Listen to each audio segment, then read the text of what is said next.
નજર કરીશું સુરતમાં શ્રાવણ માસ દરમિયાન નોનવેજના વેચાણ સામે છે વિરોધ।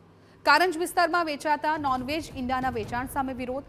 બોમ્બે માર્કેટ અને જાહેર માર્ગો પરના સ્ટોલ બંધ કરાવવા રજૂઆત। સ્થાનિક સોસાયટીઓની વારંવારની ફરિયાદો બાદ આ નિર્ણય લેવાયો। કારંજના એમએલએ પ્રવીણ દ્વારા સુરત પાલિકાને રજૂઆત કરવામાં આવી છે।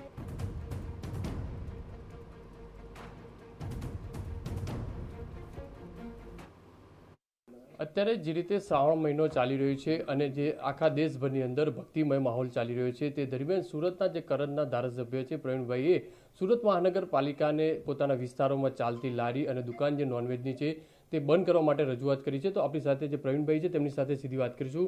પ્રવીણભાઈ, પવિત્ર શ્રાવણ મહિનો ચાલી રહ્યો છે અને આપણા તરફથી આ નોનવેજની લારીઓ દુકાનો બંધ કરવા માટેની રજૂઆત। મેં કરંજ વિસ્તારની વાત કરું તો મારા વિસ્તારમાં બોમ્બે માર્કેટની આજુબાજુમાં જે ઝૂંપડપટ્ટી છે ત્યાં નોનવેજનો રોડ ઉપર જ ધંધો કરતા લોકો જોવા મળે છે। પણ મેં કોર્પોરેશનના આરોગ્યની ટીમને ખાસ કીધું છે કે શ્રાવણ માસના પવિત્ર તહેવારમાં આમ તો કાયમી બંધ કરવાની વાત છે, પણ શ્રાવણ માસમાં તો આ બંધ થવું જ જોઈએ આવી મેં સૂચના આપી છે।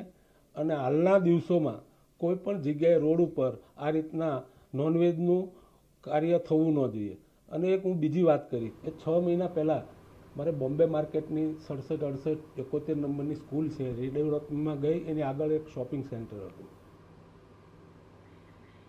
બોમ્બે માર્કેટ પાસે આવેલી સ્કૂલ નજીક સાંજે 5 થી રાત્રે 12 વાગ્યા સુધી ચાલતી ઈંડાની લારીઓ ચાલુ જોવા મળતી હોય છે। જાહેર રોડ પર અને ઝૂંપડપટ્ટી વિસ્તાર નજીક ગેરકાયદે થતા વેચાણ સામે કડક કાર્યવાહીના આદેશ। ધાર્મિક લાગણી ન દુભાય અને લોક ફરિયાદનો ઉકેલ આવે તે હેતુથી લેવાયો છે નિર્ણય। શ્રાવણ માસ દરમિયાન જાહેર રસ્તાઓ પર નોનવેજનું વેચાણ સંપૂર્ણપણે બંધ રાખવા તંત્રને તાકીદ કરવામાં આવી।